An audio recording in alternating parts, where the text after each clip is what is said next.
Hi guys, good evening. We just came home from work and mag-unbox tayo ng 5 items na na-receive natin today. Another parcel, another day. So simulan na natin siya. Ay, nasa bookworm era, excited ako. Gagawa natin ng sample content, yung free sample na nakuha natin sa seller na to. So maraming salamat sa trust and I hope mabigyan namin kayo ng magandang review.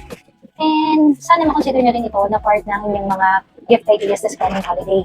Tandaan nyo, malaki ang part ng mental health sa mga araw-araw na ginagawa natin. Sometimes tingin ko kaya ako nagkakasakit kasi ang dami kong naiisip na mga bagay na dapat hindi ko din naman siyang naisip. And self-care books is actually a good gift idea. So simulan natin itong una. Oh! Ito yung ikakabit ko dito sa ating ring. TNW magnetic stand. Tapos ako nagpalit kasi medyo hindi tayo marunong. Nadikit natin yung unang kasama nito. So nasira ko siya. Kaya I have to replace the magnetic clip na kakabit natin sa natin. So si Stylistin kasi, tried and tested ko na to dun sa ibang mga camera gadget ko. So tingin ko matibay ito. So balitaan ko kayo kung kamusta siya. Item 2. Natin. Ano nga ba itong pangalawa natin? Oh. Ito naman po yung pang cutter para pag nag-open tayo, hindi na tayo mahihirapan. So ito yan at saka, what's this? Wala, may free siya. So ayan yan.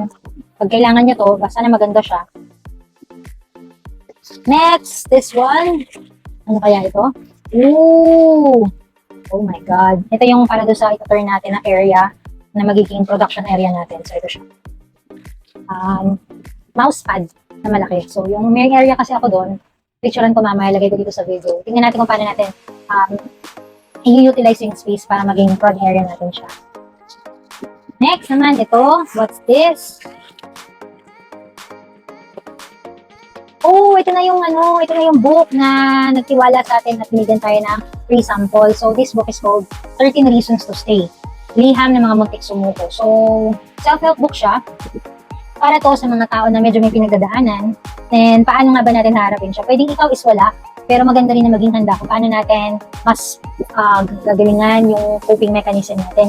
And I actually believe na marami tayong matututunan sa mga bagay na ganito. So, bilang part ng Boost 90 Challenge, reading is one of the habits na gusto ko ulit maibalik. And marami ka kasing magagawa pag nagbabasa ka. Marami kang matututunan. So, I hope this book will give us a better perspective about life. Okay? This one. And lastly, akala ko siya yun. Meron pa palang isa. Oh! This is the planner na ibibigay natin kay Mayebu kasama ng gift natin sa kanya. Okay? Ito siya. Ayun lang.